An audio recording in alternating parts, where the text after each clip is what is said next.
बल को चाहने वाले लोग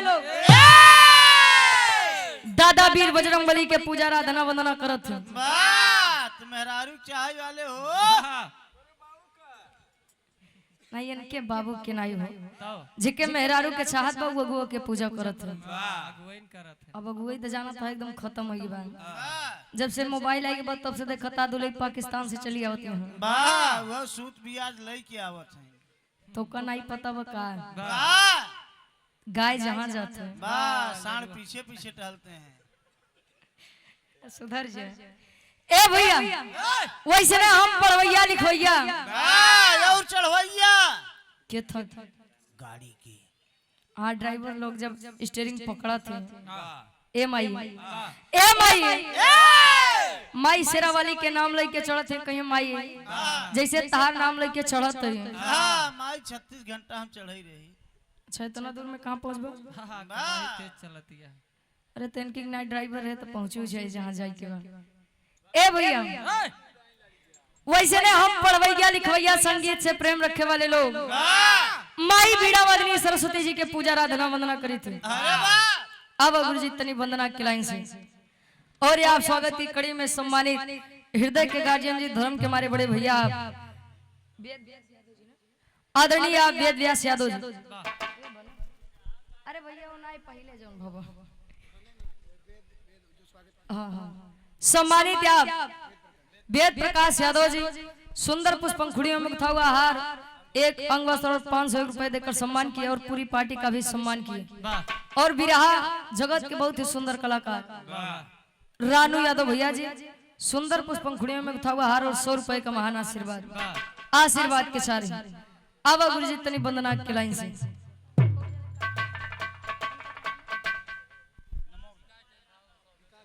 विकास टेंट हाउस के प्रोप्राइटर आप विकास कुमार यादव जी सुंदर पुष्प पंखुड़ियों में गुथा हुआ हार और 100 रुपए का महान आशीर्वाद। माई भगवती आपके काम में दिन दुना रात शोभना तरक्की दे। वाह खड़ा रहा यार समय तो हाँ टेंट हाँ जाओ थे ना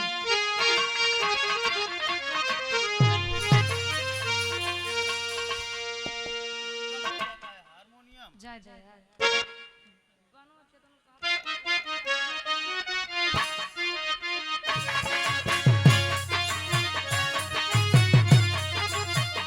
जियो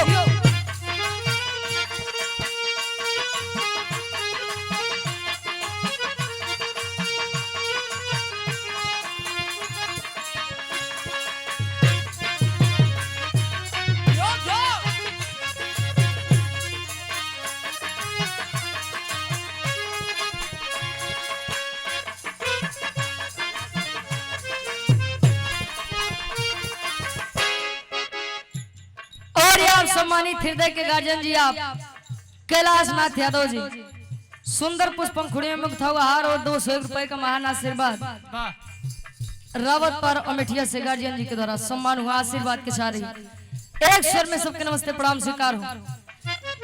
कहा जाता है कहीं कहीं बच्चों के काम से माता पिता के काम से माता पिता के नाम से बच्चों को जाना जाता है तो कहीं कहीं बच्चों के काम से बच्चों के नाम से माता और पिता को जाना जाता है।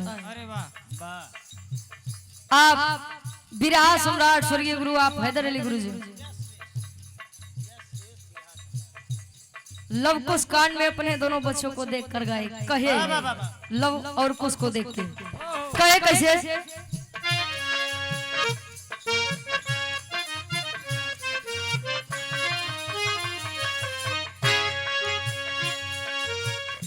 तोहरे माता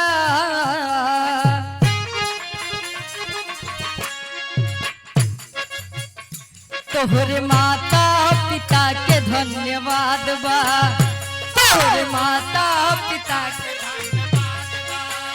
तोहरे माता पिता के धन्यवाद। हाँ तोहरे माता पिता के धन्यवाद। क्या बात है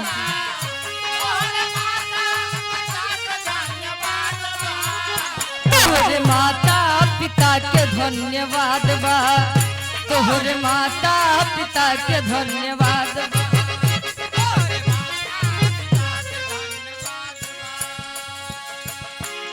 तोहरे माता पिता के धन्यवाद बा। धन्यवाद है उस माया और पिता को। हाँ जो तुम्हें बाजा बजा दिया छोड़ दे। मशीन भैया तारी एक नंबर की बना। हाँ ऐसे बढ़िया घरे वाली मशीन पे। अच्छा वो कब के चलावत है? इनका बाबू चलावत। देखे जाते हैं। हाँ ये प्रयागराज से होते हैं देखे बोली। बिटिया मंच के माध्यम से बीड़ा वादनी सरस्वती माई से अरदास करे, फरियाद करे। कैसे?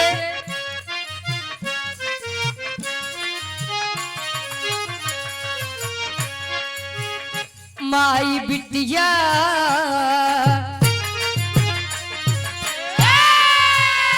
माई बिटिया के तोहरे बा सहारा, माई बिटिया के तोहरे बा।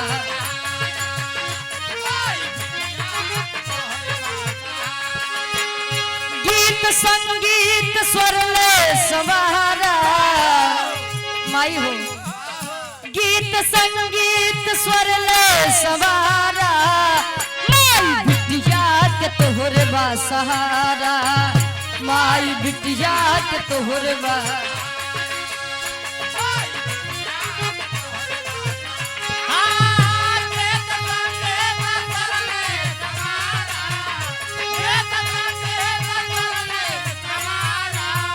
माई बिटिया के तोहरे बा सहारा, माई बिटिया के तोहरे बा।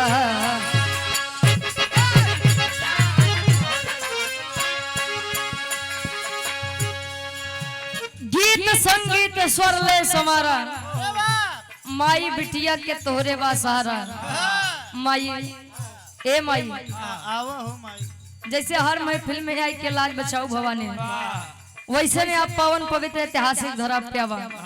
बड़ी जरूरत बा तोहार। अंतरा के पहले अंताल में बिटिया अरदास करे, फरियाद करे। कहे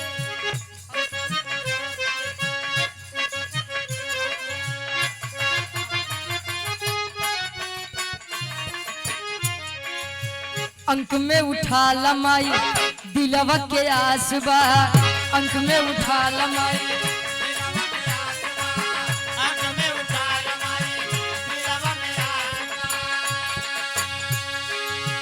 अंक में उठा लमाई दिलवा के आसबा। तुई गवई बुमाई पूरा विश्वास बा, तुई गवई बुमाई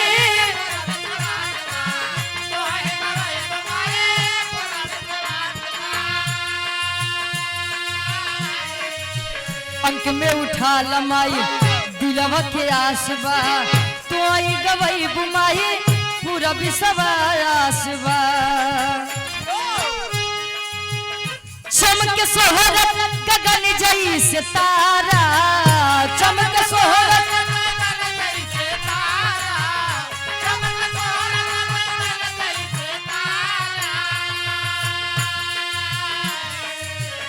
चमक सोहरत गगन जैसे तारा, माई बिटिया के तोहरे बा सहारा, माई बिटिया के तोहरे बा।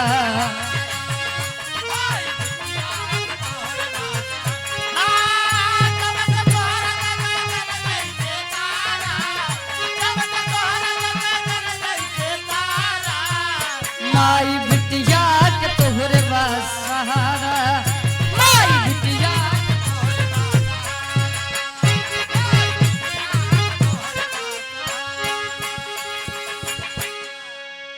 अंक में उठाला माई दिलवा के आसबा। आ तुहई गवैबू माई पूरा विश्वास बा। कहा जाता है विश्वास के बिना कुछ भी नहीं है। अगर भरोसा है विश्वास है तो लोग पत्थर में भी भगवान को खोज लेते हैं। यदि विश्वास नहीं है तब दरवाजे पर भी भगवान आ जाए तब भी लोग दरवाजे से बेइज्जत करके हटा देते हैं, भगा देते हैं। ए भैया जैसे दुर्योधन प्रभु श्री कृष्ण के कन्हैया के अपने सामने कुछ नहीं समझत रहा, विश्वास नहीं था, अहंकार था उसे अपनी शक्तियों पर। कहा जाता है भक्ति सदैव घाटे की होती है, लेकिन ये आज के समय में लोग भक्ति और फायदे का करते हैं। मंदिर मस्जिद पहुंचे नहीं माई ए माई हमरे जना प्रधानी जीत जाते हैं, सवा पाव लड्डू चढ़ाई माई हो, उससे ज्यादा हिम्मत तो नहीं बतोहर। मंगबा 5 लाख 10 लाख के चढ़ावा चढ़ावा 50 रुपया 100 रुपया का देवी दो तब प्रसन्न हुई हाँ ठीक कहे मन की तरंग मार लो बस हो गया भोजन अरे आदत बुरी सुधार लो बस हो गया अबे भोजन से तार लोग के पेट नहीं भरा का है भजन और भोजन में अंतर होता है एक भी तक नापा था का अच्छा भजन में कोई मात्रा नहीं होती है अब भोजन में मात्रा होती है भजन कितना भी करें वह कम ही है भोजन तार क्षमता 2 रोटी के बाद बढ़िया सब्जी पाई के 4 रोटी यदि खाई ले तो डॉक्टर उल्टा लटकाई दे ये बड़े भोजन मात्रा में करा भजन बिना मात्रा के करा बिटिया आखिरी वक्त में बता कि बिरहा जगत में कोने खानदान से ताल्लुकात रखत बा कोने बात के कलीबा अब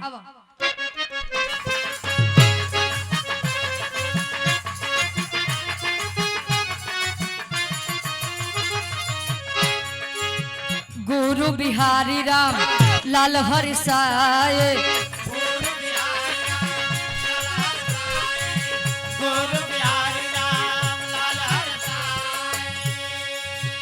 गुरु बिहारी राम लाल हरिसाए कभी अमलेंदु जी गीत सजाए कभी अमलेंदु जी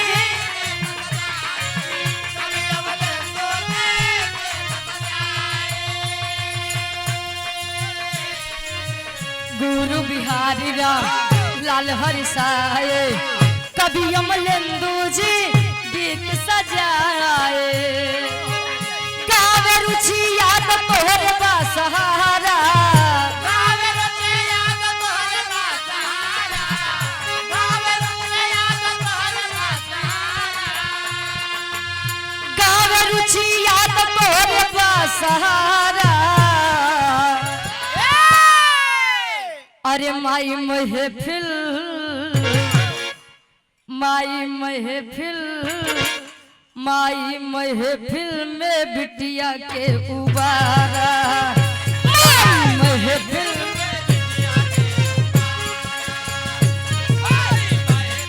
जियो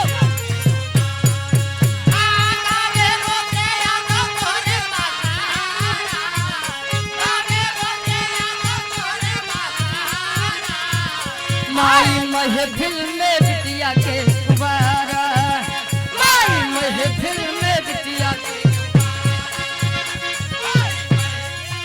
अरे माई महफिल में बिटिया के उबारा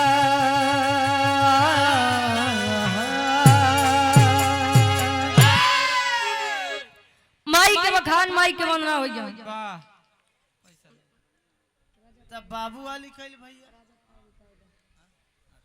ए भैया बाबू वाली नहीं हम तो सोचे थे यार तोरे बाबू वाली हो जाए